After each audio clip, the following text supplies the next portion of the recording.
This is Marty Owings. I'm live here at the Capitol, and we're with Nekima Levy-Pounds. Yes. And she is running for mayor in the city of Minneapolis.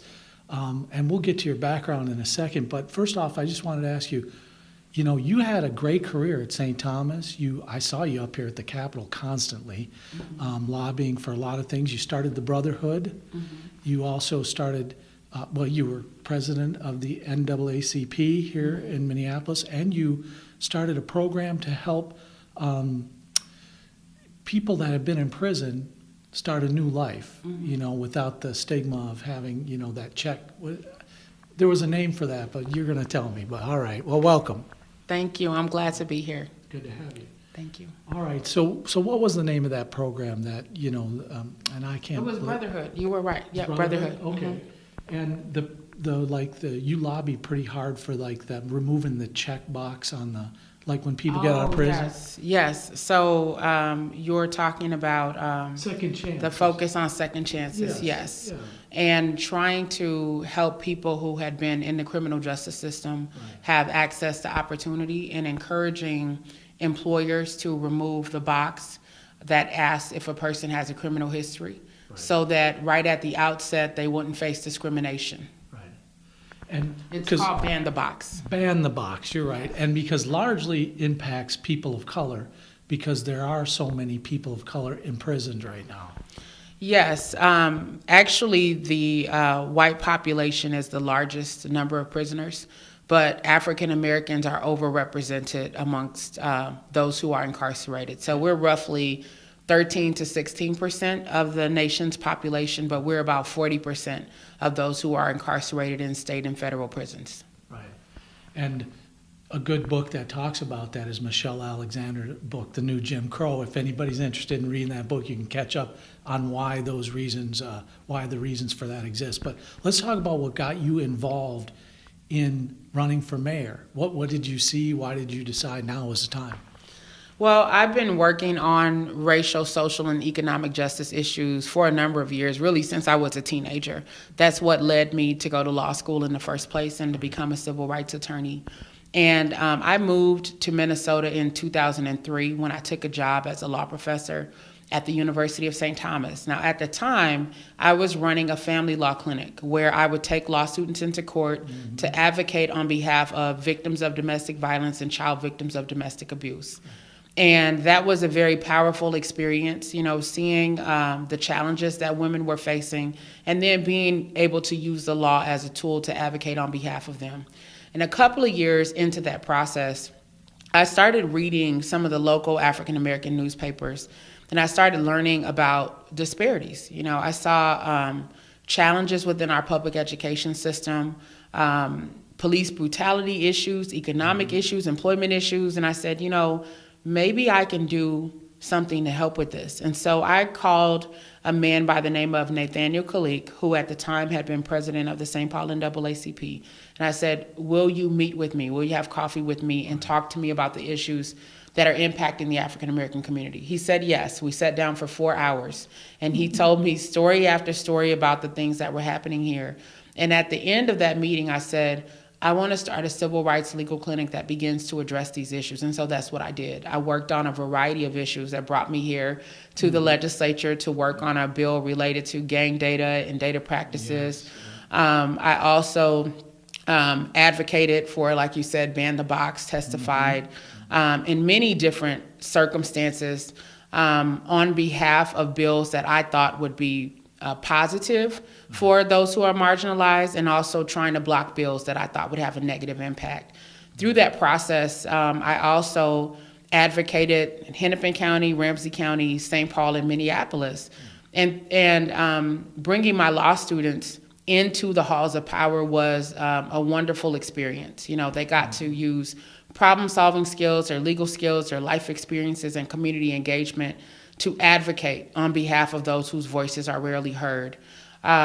Through that process, I wound up going out into the community as much as possible, and I started working on police community relations. and that had a tremendous impact on my life. I would write about these issues as a legal scholar. I would advocate for police reform, but a life-changing moment happened for me when I traveled to Ferguson, Missouri in November of 2014. Mm-hmm. I went there as a legal observer through the National Lawyers Guild, and my first night in Ferguson, I was tear gassed. And it blew me away having that experience. It was very painful, being tear gassed, feeling disoriented, feeling like I was in a war zone. Mm-hmm. And then when I got back to the Twin Cities, I talked to young people who said they were going to start Black Lives Matter Minneapolis. Would I help them? At the time, I had no idea, what help I could provide, but I showed up, And so that process played a role in me engaging in activism at the street level. And you can't talk about that without mentioning Jamar Clark and what happened, the whole 4th Precinct and all that activity. I'd like to hear your take on that. I know you were involved, deeply involved. Mm-hmm. Absolutely. So we started demonstrating here at the end of November, early December of 2014, a full year before Jamar Clark was killed. Yes. By May of 2015, I had become president of the Minneapolis NAACP, and we continued advocating for police reform. By November of 2015, Jamar Clark was shot and killed by the Minneapolis Police Department. I received a call from now Chief Rondo at 4 o'clock in the morning, telling me that a young African-American man had been shot and killed by police. And by 7 a.m., I looked on Facebook and I saw witness accounts of what happened, and people were outraged because they said that they had walked, within the vicinity of the police, and some of them witnessed Jamar Clark being killed, and they felt that as witnesses they were treated like criminals, that they were physically pushed, that they were sprayed with pepper spray, told to get back, and they were traumatized from that experience, and it impacted me reading those accounts. So I reached out to NAACP leadership and I said, meet me at the spot where Jamar Clark was killed.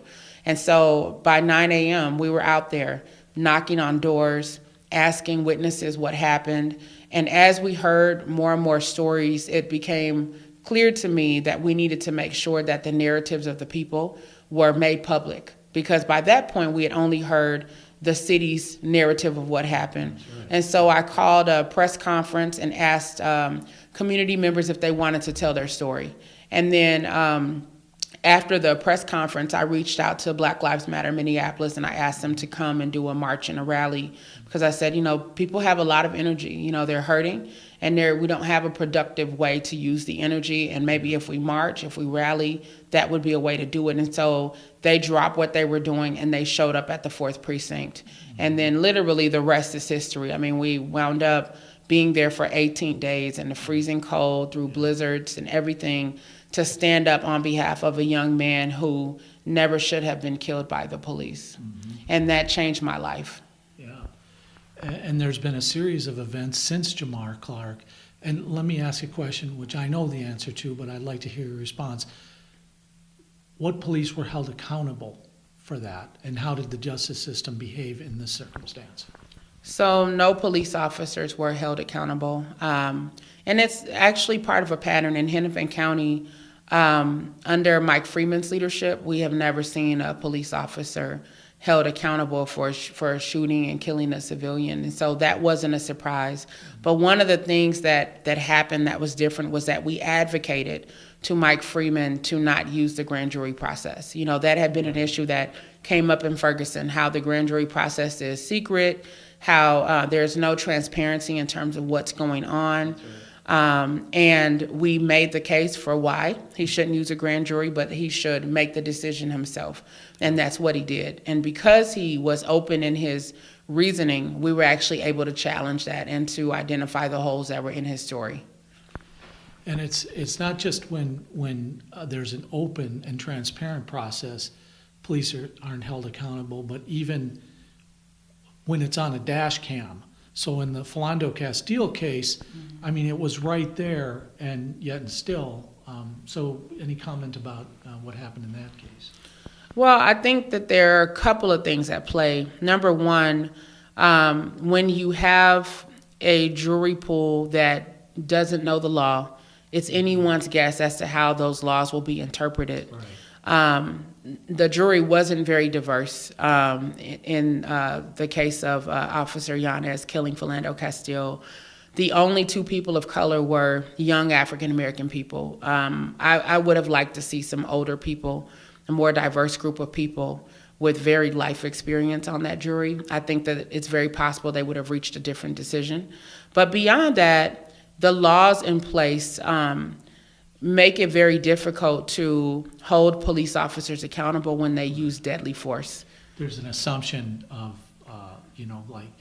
that they were acting within reason. But what about the fact that I don't want to rehash the past too much with you because this is about your mayoral run, but the judge did not allow some evidence into that case that could have been key.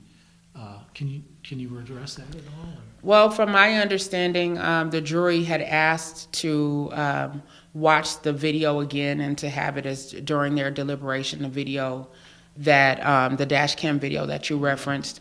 But from my understanding, they were told no, that they couldn't see it again. I honestly don't know that it would have made a difference. Sure. And so let's get to Minneapolis's problem. So you had Chief Harto, who's recently been let go, and a new chief has taken her place. But during that tenure, there was another killing. A young woman out there called the police, and Justine Damon, I'm trying to remember her name, but she was shot and killed, and yet we still haven't heard from the police. Is it the union that is the problem here in terms of keeping its officers safe, or from prosecution? Does that play a role in your mind? Well, I think that there are a variety of factors at play. One has to do with the fact that there's often not the political will to hold police officers accountable when they violate people's rights and they violate the law. There's also not the political will to take on the union. When the city or the county makes a decision to hold police officers accountable. For years, many of us had been going to City Hall and had been advocating for police reform. As a matter of fact, in September of 2014, I authored a letter in consultation with Dr. Nancy Heitzig, who's a professor, I believe, at St. Kate's. And we got over 200 community members to sign that letter. And it was an open letter to Mayor Betsy Hodges. And we were calling out the need for police reform and saying we needed body cameras, we needed a strong body camera policy, we needed a strong community policing model. This was a full year before Jamar Clark was killed. At the time I was a blogger for the Star Tribune, so I could use my blog space to highlight important issues. And so she took some steps at that time, but it hasn't been enough to address the culture of policing that plays a role in terms of some of the abuse that people allege happens at the hands of the police.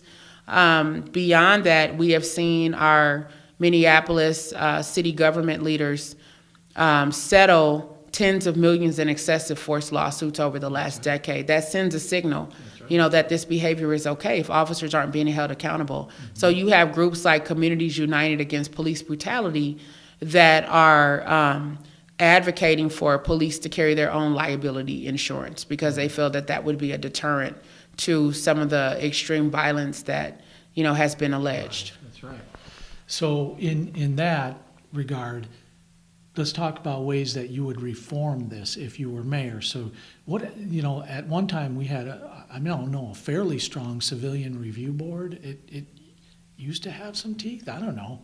I don't know if it was ever strong. Historically, probably not as strong as you'd like it to be in the current situation, but they could make recommendations, and oftentimes like a police chief would implement those. The union may stop that, but a police chief would listen to the advice.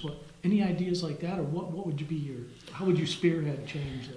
Well, I definitely don't think that we have a strong civilian review board, and Would you even keep it? Would you advocate for it? If it were stronger, yes. I think that there does need to be some civilian oversight over the police to make sure that the concerns are being addressed and that police are being held accountable, because it sends a signal to other officers, the good officers, if you will, that people talk so much about.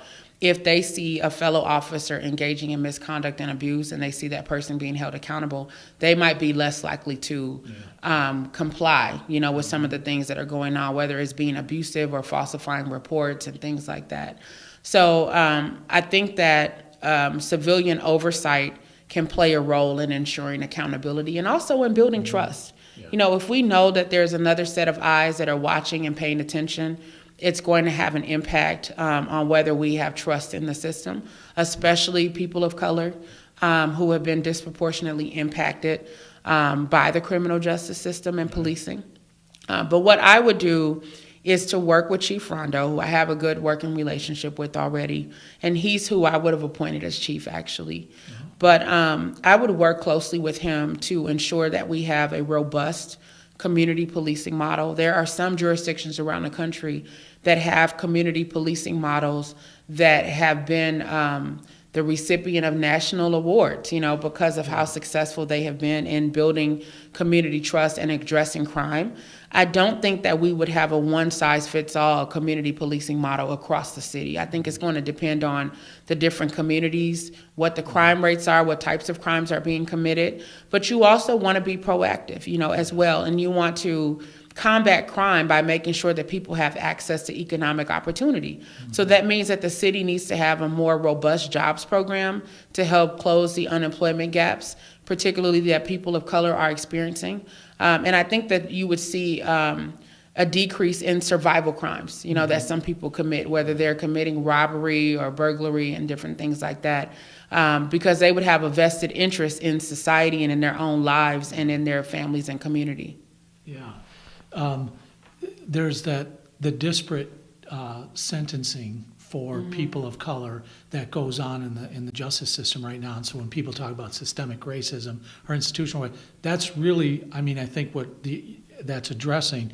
I'm not speaking as an expert, just as somebody who's tried to get educated on it. What would you do as mayor to try and influence that, and how could you at that? Isn't it almost better for you to be where you're at, you know, as a lawyer fighting in the court, or, you know, becoming a lawmaker at the Capitol?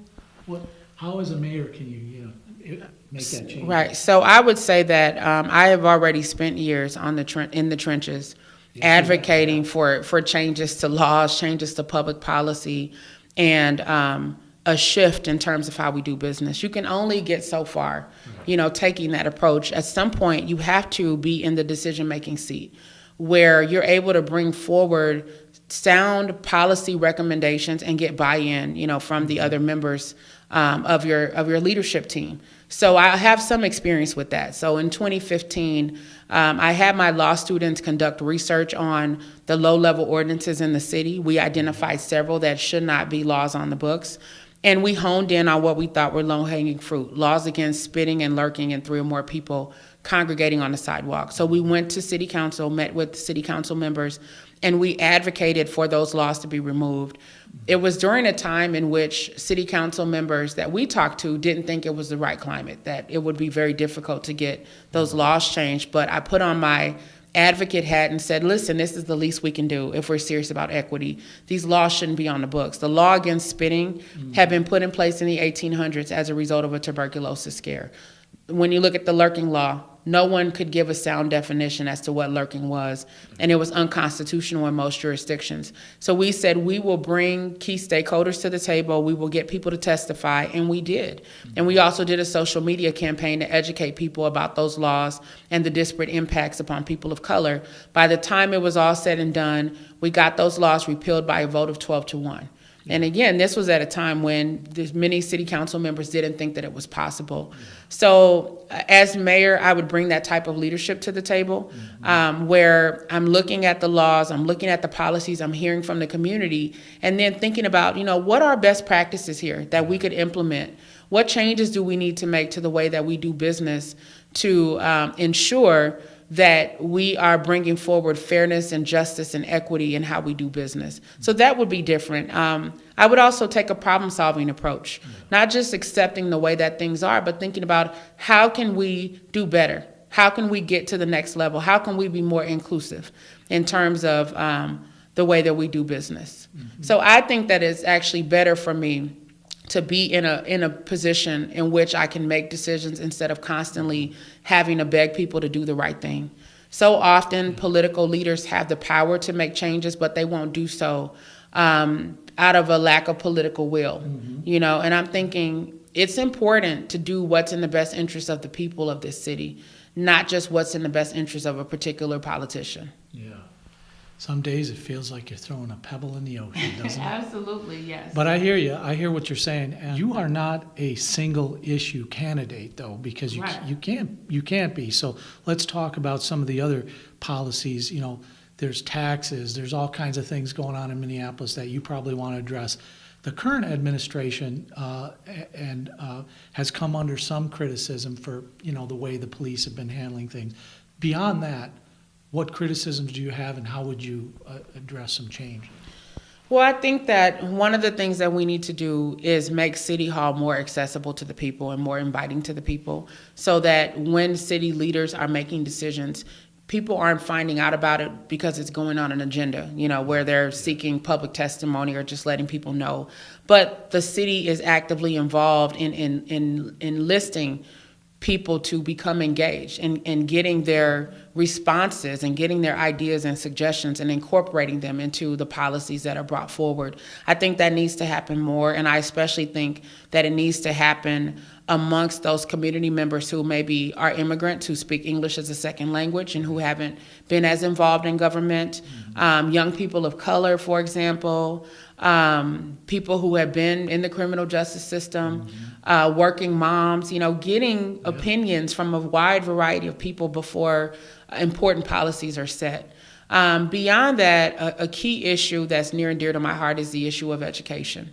The mayor, of course, has no direct control over education, but the mayor does have a bully pulpit, you know, to try to influence some of the decisions that are made in the sense of thinking about what's in the best interest of the children who go to school in Minneapolis and how we can best prepare them to become contributing members of our society, to be employed, gainfully employed, to go on to get a college degree if that's what they want to do. So I think that the city can be more actively engaged in the conversation and think about how do we open up opportunity to the trades, you know, for young people who might be great with their hands but may not know what's available to them.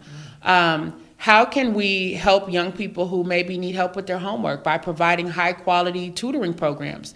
And it may not be the city administering those programs, but identifying the strongest programs in the community that are effective and then helping to augment those programs, you know, so that more children can get access to those resources. Shouldn't have to live in the suburbs, you know, in order to get access to a high quality tutoring program.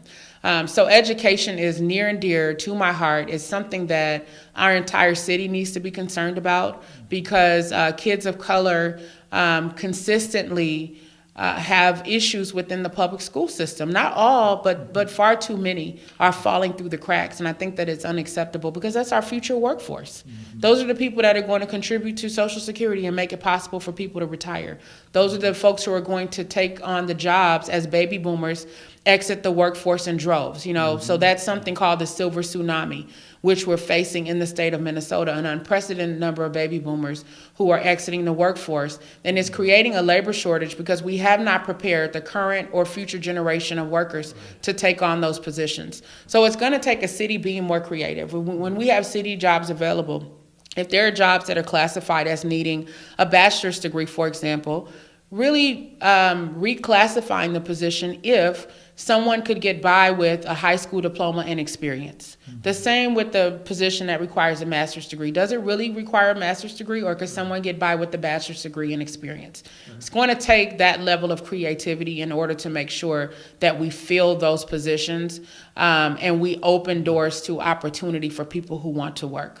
Yeah. Let's talk about city budget for a while. But before we get to city budget, I wanted to hit you up with something else because this is one of the criticisms about candidates who don't or who lack political experience. You could point to your activism, but what about critics who say, well, Nekima, she doesn't have any political experience? Well, neither does Donald Trump, clearly. But somehow he was able to become president of the United States. I mean, come on. But the reality is that if political experience were absolutely required, then it would be written into our laws and policies. Clearly, it's not. And I think that people are ready for someone who is not a politician, someone who provides a fresh voice and a fresh perspective, and who will not give in to the status quo. And so I'm very consistent when I speak to people, and I let them know I'm not running as a politician. I'm running as a person who cares about people and what's in the best interest of every resident in the city of Minneapolis. And so they're not going to get someone who is perfectly polished in terms of political rhetoric, but they will get someone who is passionate about justice and the ways in which systems impact people and the ways in which our government could run more effectively and efficiently to improve the quality of life of every person who lives in this city. I'm also someone who will not be complacent in terms of shifting the paradigm of what's happening in this city, where the city is great for some but not great for all. You shouldn't have to be in the upper echelon in order to be able to have a roof over your head and put food on the table, which brings me to an issue we're facing in Minneapolis with affordable housing. It's imperative that we have a mayor who is concerned about gentrification and people being pushed out of their neighborhoods and the character of their neighborhoods changing in lieu of development that doesn't always include affordable housing. Right. We need to be thinking about people who want to remain in the city from one generation to the next and making sure that we're bringing forward home ownership opportunities, especially with the city owning hundreds of empty lots that I don't think they know what to do with. So you need a mayor who will be strategic, who will listen to the people, who will problem solve, who will look at what other jurisdictions are doing, and then will put forward programs that removes barriers instead of creates them. What would be like an example of one of those programs that would remove a barrier? So there's a program I looked at in Chicago where they sell empty lots for $1 to residents. So in order to get an empty lot, you have to live in that particular neighborhood, be in good financial status with the city, for example. And those lots can be used, for urban farming or to expand the lot of your home. I like that idea, but I would actually want to sell lots like that for $1 and be able to push for public-private investments and partnerships to create affordable homes for people to live in, where the developer doesn't just have all the power and control, but the developer is in partnership with the working family or someone who is considered working poor. And they co-create, what kind of house there should be. And when lots are sold to developers for $1, they should be lots in which multi-family dwellings are going to be placed on those lots, because we have to increase density within the city. Right now, I think we're at a 3% vacancy rate, which is far too low. It's not a healthy rate. So we have to get creative. We have to rezone and upzone. And we have to make sure that we are partnering with those developers who care about the vibrancy of the community. Yeah, right. Okay, budget, city budget. Does Nekima know how to run a city budget? How is she going to handle that? Well, I would say, number one, when I looked at the mayor's budget, one of the things that she talked about was that there wasn't a specific section on equity in the budget, which I find to be problematic. We are known as one of the worst places in the country for African Americans to live. Inequity is a major issue. Yes. If we're serious about equity, you have to be intentional in making sure that that is spelled out very clearly in the budget, and discussing the metrics that are in place for the investments that you put forward. Yeah. So that's one thing that I think that I could bring to the table. Another issue that's in the budget has to do with public safety, right? So we spend about 32% of the general fund on public safety and 11% of the larger budget. I think that we can go into the budget and make some more strategic decisions rather than just raising property taxes. Every year we've raised them 5.5%, which creates a hardship for many families, when we need to be problem solving around public safety. What are we investing in? What are we getting for the money that we're spending? Does it have to do with the need for more officers on the street, or a smarter use of the policing resources that we currently have?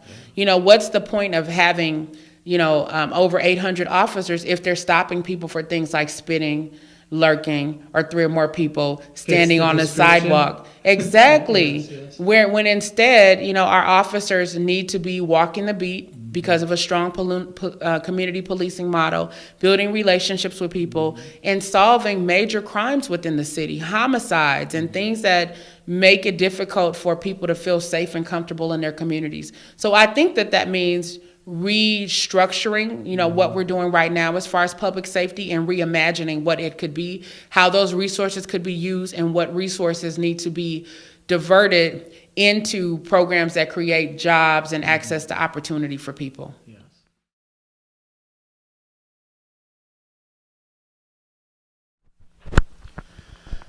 Well, I'm very disturbed by the length of time that project is taking and all the resources that have been put in place. And we've been hearing lots of different excuses. So at this point, I think that it's important to work expeditiously to finish the project. So I would want to know precisely where we are and how do we get on track to finish it in a timely manner.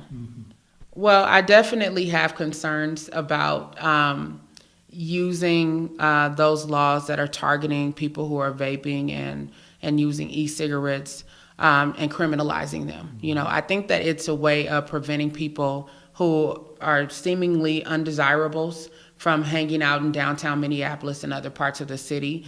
A lot of the pushback in situations like this has to do with the Super Bowl coming, next year, and wanting to clean up downtown by any means necessary.